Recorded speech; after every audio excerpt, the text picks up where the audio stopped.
I'm Eric Loy, and welcome to Eric Loy Interviews. On this podcast, we talk with folks from the VTuber community on their channels, their talents, their stories, where they come from, and their plans for the future. We are joined by special guest DJ Yobi. How you doing? Hey, doing good. Hey, I've been How's it going, Eric? it's been going great. I've been checking out the stuff that you have up on YouTube. You do a lot of stuff that I wish I could do. Oh, thank you so much. The mix I've seen on there is pretty amazing. I can't do any of that stuff, and I really wish I could. Mm. But Yeah, like just a year ago, I couldn't either. yeah, well, so you've learned that in a year, or were you tinkering with it before you got started? Honestly, I've always been a fan of like techno, trance, and a hardcore, hard style. Like that's the kind of music that I kind of go into. Uh-huh. So I've always been a fan of it, but I've never DJ'd. So, Well, you know. yeah, Mhm. and my type of DJ was the old school DJ. Back when we had vinyl records and were playing them, queuing them up. Mhm. I may be with the last generation that knows how to do that on the Oh no, radio. I still got my vinyls, Yeah, but there. oh yeah, for radio, I could imagine. Yeah, Oh geez, and no that one's sounds doing it cool. on the radio anymore. Believe me. And Oh if they do, they're yeah. doing it from their home.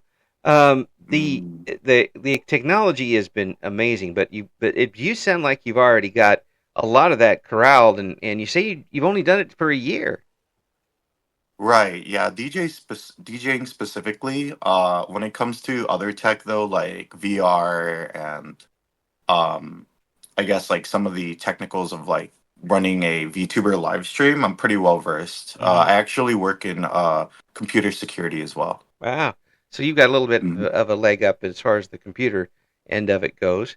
When did you decide that you wanted to do the mixing type of thing? Were you just a fan of the music and wanted to get into it? Yeah, yeah. So I'm a huge fan of just a lot of like Japanese producers in general. Hmm. And yeah, a lot of the Japanese music that's played right now is a lot of like anime songs, anime music, right? And that's great, but like there's a whole other side of Japan where the music is like very dark, kind of brutal. Like it still has that, mix of like very cute and stuff, right? That Hmm. a lot of like I would say VTubers are attracted to and people love like Japan for it. They call it the kawaii culture, right? Yeah, Like the cute culture. right. Yeah, so Yeah, uh there's so much more music coming out of there, and you get a chance to represent a lot of it in what you do.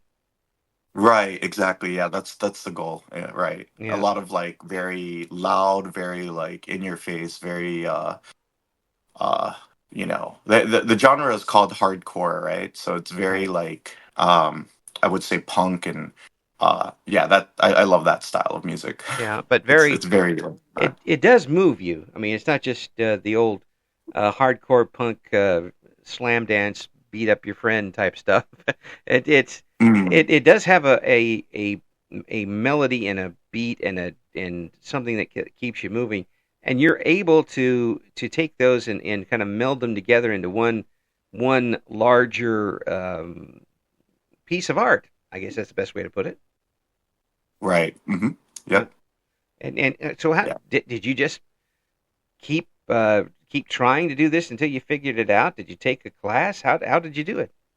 Yeah, so yeah, I just kept trying until I figured it out really. I mean, it was a lot of like YouTube videos, just like shout out to DJ Carlo. I watched a lot of his videos just on like the basics of DJing. Hmm. And kind of figuring things out. And I started off with like a very small controller, which is like 350 bucks maybe. And yeah, it was using something called Serato Video and just Serato Pro. And I just fell in love with it. Like I didn't really think that I could kind of put these things together so well, but um, I'm pretty proud of my work right now as it stands, and I feel like it could get a lot better. Oh well. Um, I mean, I'm was floored by it when I heard it. I think it's I am so fascinated by people who can take um, music that's basically already there and create something else out of it. Yeah, And thank you. that really it is. I watch a lot of people on YouTube who do things like mashups. Some of them are good, some of them aren't so good, some of them are unbelievable. Hey, Oh yeah. you wouldn't think of two or three songs going together so well. Um, hmm but your genre is different than that. You're taking these songs and creating an entirely new, um, almost a symphony out of it. Right. Yeah, I wouldn't say entirely new, but yeah, remixing some songs, definitely like mixing together Hmm. quite a bit. I would say that in especially in Chicago, where Chicago is the house of blues and the house of the house of house. Right. Like house music is huge here. Yes. Like hearing Japanese hardcore or J-core is like a huge rarity, and there's a lot of people that are here that can't afford to go to Japan and would like to see those types of shows. Hmm. So I think bringing more of a East meets West, type of kind of like vibe, right? And Right. kind of constructing my set around that, like it's very important because people here I feel like haven't been exposed to it as much, and like I said, they know Japan more for the kawaii culture, the cute culture, Right. but they don't know it for this grungy loud side. Yeah. And So there's so many great types of music that have come out of Japan over the years. Um, not just what you're talking about, but there's a tremendous jazz culture out of there. The city pop stuff. I find because I was a big fan of like Steely Dan, so that kind of resonates with me a little bit. Heck, mm, I have a Pizzicato 5 album here from from the from the '80s. So I mean, I've listened to quite a few of them, and then you have innovators like DJ Toatai and those folks mm. who really kind of took things to the next level. You're taking it to yet Mhm. another level. Yeah, I mean that's the hope, right? Like with so I actually started off wanting to start as a future funk DJ, right? Mm, And future funk basically takes elements from city pop and mixes that into house. mm, I love city pop, or I'm sorry, I love city pop and I love future funk. mm, Um and that scene is actually becoming pretty big, I would say. City pop yeah, and future funk are kind of synonymous in my mind. yeah, um but what when I started playing, I just wanted to play for fun, some really fast music, like really loud, hard music, right? right. Um, and when I played J-core, I just had so much fun. And I realized that it's a genre that doesn't get a lot of love too. It's strange. It is a strange genre. It is loud. It is like it's not for everyone, right? Right. House music is very digestible, right? There's a rhythm. Yeah. It's there's melodies, there's singing, right? Right. I would say it sounds very good and popish, Hmm. right? Right. um yeah, but Japanese hardcore, I realized I also like the message that Japanese hardcore gives out, which is um it's very loud in your face, and it's very not Japanese, right? Most people know Japanese is kind of like, very quiet, respectful, Right. and like, very structured society. Not very risk But taking. exactly, right, not Right. very risk taking, exactly. But J-core to me is very loud, very strange, like very punk, and I love that. Like seeing particularly Japanese beat punk is just so interesting to me because it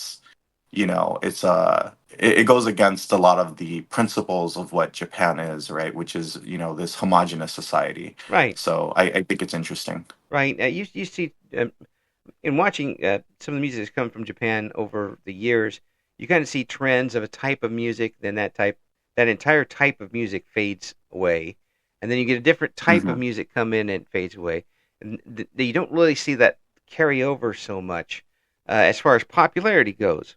That doesn't mean it's not still there, um, but if you look at the charts, you see maybe a certain type of group uh, comes up, and it is a certain genre. That genre is more, I say, a genre is more popular than necessarily the actual group itself. Sometimes, Oh yeah, yeah, that's very true. Yeah, that's interesting. That's a very interesting point. I've never thought of it that way, but yeah. yeah, So I could agree with that. you'll hear a whole type of music that maybe you'll really like maybe the first couple times that city pop came up, people were like, "Oh yeah, this is," people who don't normally listen to music that doesn't have the lyric the language that they know of in the lyrics. Yeah. Say, "Oh, I really like this song," and they hear lyrics that they don't understand. Like, okay, I'm turning it off. um, they appreciate that music, and then suddenly, a couple months later, that entire genre is gone over there. You don't hear it on the radio Mm, stations. You don't hear it on their streaming, and it's a whole nother type of thing. One type that hasn't gotten that type of resurgence and fade is the hardcore that you're talking about. It's kind of stayed at a certain level, building slowly in the background. There's not a mhm. flavor of the month type of thing to it.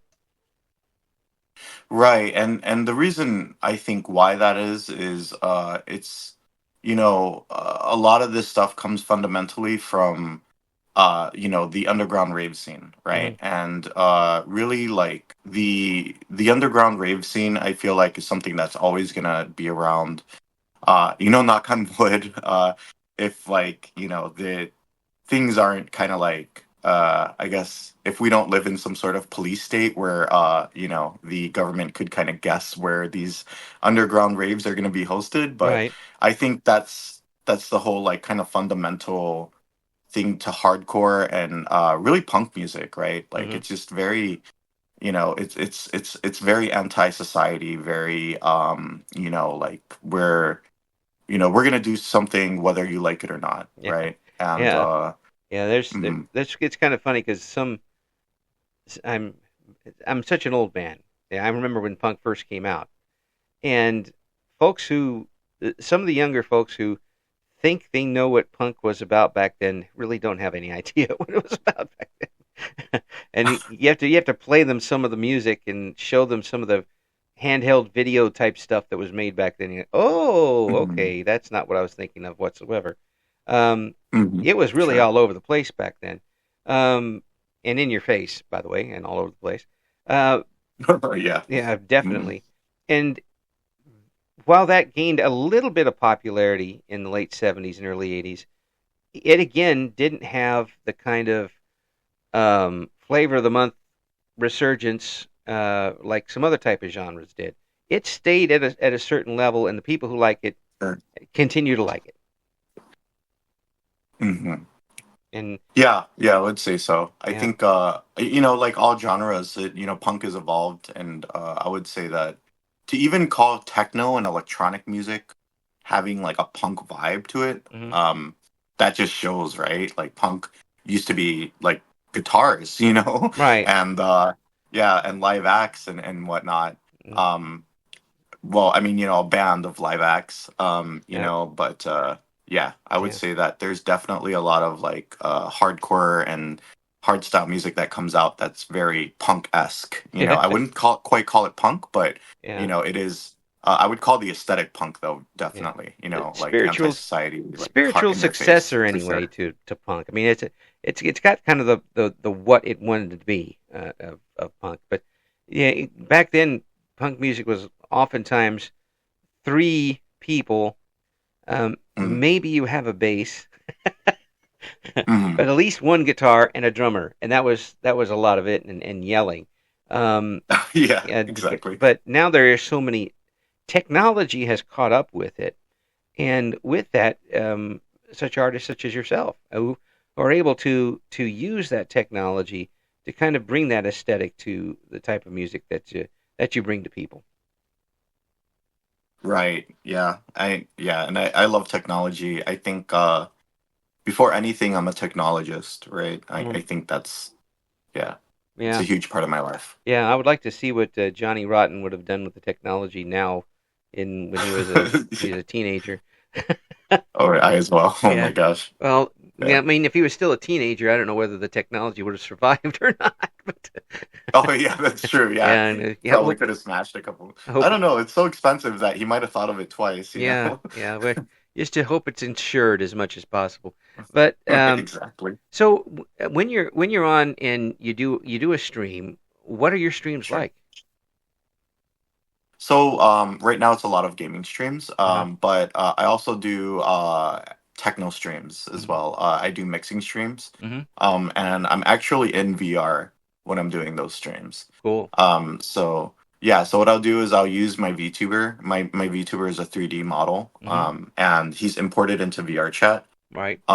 And basically I will stream my DJ decks from basically my home into VR chat, right? And basically have the music played that way. I actually did a show with, I want to say, about 60 different people on VR chat, um, in a venue called Dreamwalkers, the Dreamwalkers Ritual Room.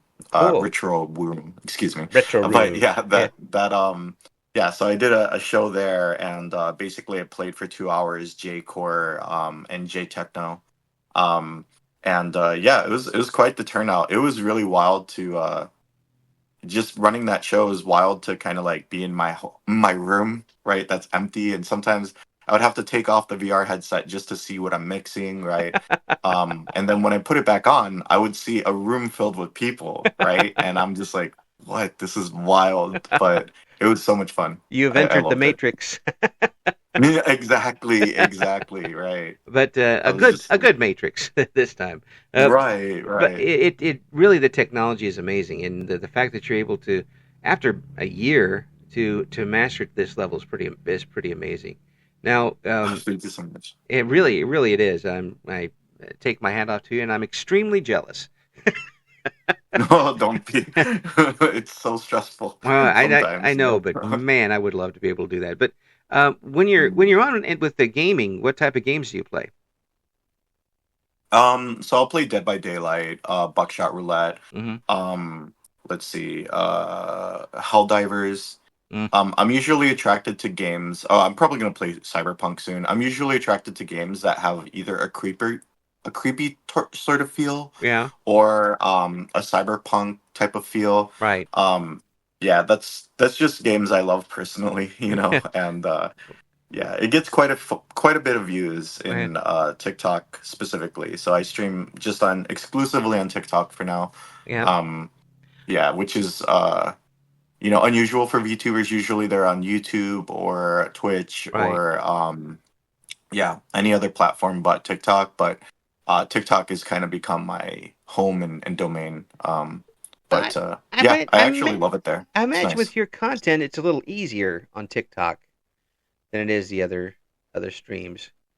Um, Right, yeah, because it's a music app right, first, right? right. So. Mhm. And now, did I see or did I hallucinate, which is very possible, but at this age, did I see that TikTok is now going with their recorded programming much longer now for some people? Yes, that's correct. Yeah, before I'm not exact. I'm really bad at this, but the short videos was something like 30 seconds. I think now it's going up to 2 minutes even. Uh huh. Um, yeah, I do make some videos, like actual TikTok videos, away from streaming, but they're not serious. Usually, I'll post them as jokes or, Uh, um, you know, I had one video where yeah, one video where I'm on one of the signs in Shibuya Crossing, yeah. right? My VTuber, and he's waving to everyone. So I'm like, oh, I captioned it finally famous, and yeah, it's always like a joke video that I post on there. So Yeah, but folks, and you got to check out what DJ Yobi's got going on because um, first of all, the sound is amazing. It's good stuff. Second of all, what uh, DJ Yobi's able to do is amazing. The tell me tell me the amount of work it takes say if you were to put together a something that you Mhm. put up on a YouTube channel, or Sure.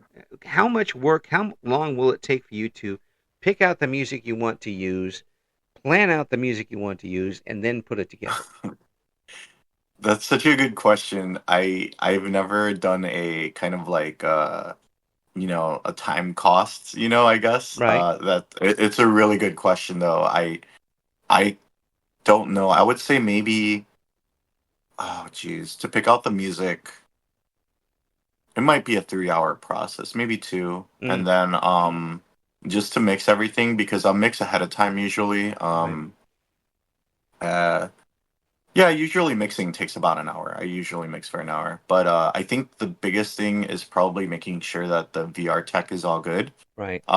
And that prep would take about 30 minutes, just making sure that my VR headsets slipped on correctly, that my controllers are charged, making sure that my movements are good.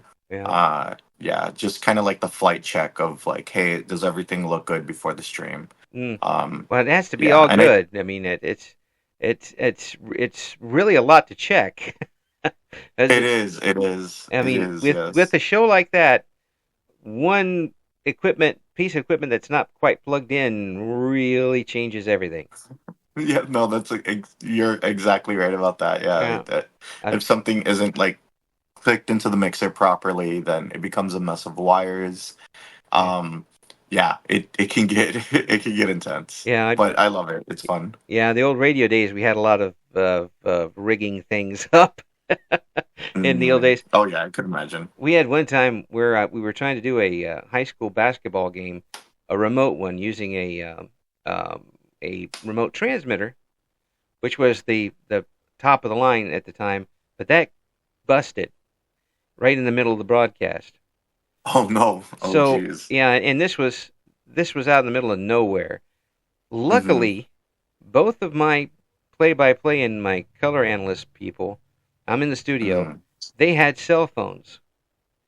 I had them call Oh, in, and we put them in a conference call, and they did the rest of the game on their cell phones. that's so funny. I Yeah. mean, No, I so and you don't have replacement pieces for everything either, right? Like no, that's the other thing, no, right? certainly not on hand to fix it, and nor do you have the time to do it. You just have to Exactly. you have to kick it and go. Have there been Right, times right. when you've made all of the plans that you possibly could, and something just doesn't work the way you're supposed to? Let's see. Yeah, there's one time where I've been on live stream, Hmm. um, and one of my wires have been it wasn't going into the mixer, right? So I'm DJing, right? Everything's great with tracking. I'm like changing music, and I must be like 4 minutes in, Yeah. and people on chat are watching, right? Right. And and it's just random people just coming in and out because with TikTok you get a lot of traffic, right? It's Right. usually not your same people. Yeah. Um and one person on chat just says, hey, is there music here? Is there supposed to be music? And I'm like, what? And I freaked out and I had to look at everything, like look at all my wires. Come to find that one of my jacks, well, actually, no, I had some DJs basically come to my house like once a week. I'll have in real life like DJs come in and we'll mix together. Yeah. Um so one DJ had a customized setup and he brought his own controller in. Oh. And yeah, and I had to unplug quite a few things in order for that to work. Oh no. Um yeah, And and and that's what happened. oh, that's that's Mm, that's tough. That's tough. Now, yeah, here's that was a funny. little different question for you. Have you ever taken a couple of music Mm. recordings, look at it, listen to them, say these would go together extremely well, and then when you try to put them together, it just didn't work? Oh yeah, all the time. All the time, yeah. And I'd rather do that with myself than live. Oh, of It's course, yeah. yeah. Well, But yeah, that happens all the time. you just think that this really should go with this. Why can't I find the spot to to mix? Exactly. and Right. you're looking for like the beats per minute, Mm, the cadence, even the chord, everything, right. something that will fit from A to B, but nothing Mm. works. Yeah. How long do you spend on something like that trying to make it work? I move on pretty quickly. I mean, you Mm, have to move on pretty quickly, I feel like, because a lot of the times the sets are, I'm either arranging it for, placing onto the internet, on SoundCloud, or playing live. You got to kind of go over it or get over it immediately. Or there's little hacks that you could try and do too, where mm, you could change the key of mm, the song and basically make it key match so that like it does blend in together. mm. Um, Cheating. you know, Second. You're cheating. Yeah, basically cheat. Exactly. That's okay. I mean, I'm not you saying know. it's a bad thing. I'm just saying cheating. Yeah. Yeah, Yeah, no, it's true. I mean, yeah, DJs need to find their hacks and their cheats, it's yeah, their tricks up their sleeves all the time. yeah. And Um, the old street DJs used to have actual albums of music that only had little interstitial, um, like a minute long tracks where where they would transition from one song to another that didn't quite come together. So they had just basically a sound, more like a sound effects album, where they only had a little bit of music oh, to use as a transition between one and the other. Uh, yep, yep, yep. and Yeah, I'm familiar. those became worth a lot of money because a Oh, lot of the top guys really kept hold of those and wouldn't let their secrets out, sort of thing. Um, right. but nowadays that would be really tough to do, I'd imagine. Just easier to move on. Yeah, I was gonna say, I mean, there's definitely tracks and yeah, there's definitely sound effects that are like that. Yeah. One common trick is really like if you like one part of the song, Hmm. and I do this all the time with one particular track that I'm thinking of. Basically, it's a I'm Blue remix, Yeah. that old song, I'm Blue, double D double Yeah. done. Yeah. Yeah, so yeah, it's one of those songs, but um like someone the artist name is Dustbox. He puts in like this really loud track or this really loud kick they call it, and it just goes boom, or it's a very like not loud, I'm sorry, it's like electronic, very like I don't know, it sounds like feedback that can easily be blended into like any song. Right. But it's only for like a couple of seconds that he leaves it there, Yeah. and I'm like, you know what, let me just loop this Yeah. so that it sounds like a whole track, right? And Yeah. I'll just keep it in the background of a song and exit the loop, and then next thing you know, I'm in this I'm Blue remix, Wow. and yeah, and I love that song so much too. Whenever I play it, like it gets a reaction from people too. So yeah, it's such a good old school song. Oh wow. But yeah, that's just one example, Yeah. right? But Like, there's mm, so many things we could keep talking about. Please come back again because there's still a lot of cans to open here and a lot of secrets to spill. yeah, absolutely. For folks who want to tune in and see what you got going on, do you have a regular schedule right now? Right now, no. I would say I mostly stream during the nighttime, probably like 10 p.m., maybe 11 CST. Uh huh. I'm on TikTok. Right now, I'm getting better about that. And I actually did let me see, a noon stream. So, Oh, I'm starting to stream at noon on the weekends. I would say Friday through Sunday. yeah. I'll be scheduling on noon. You'll But yes, usually it's a night stream. So. be getting those folks from other countries tuning in. Um, you gotta play the time zone game with those live streams every once in a while, and Yeah, unfortunately. get those audiences. We're gonna have all the links that we can in the description for this interview. DJ Yobi, thank you so much for coming on. It's been an absolute pleasure. Yep. Thank you so much, Eric. Thank you again. Thank you for listening to Eric Loy Interviews. Join us again next time when we talk to another member of the always interesting VTuber community.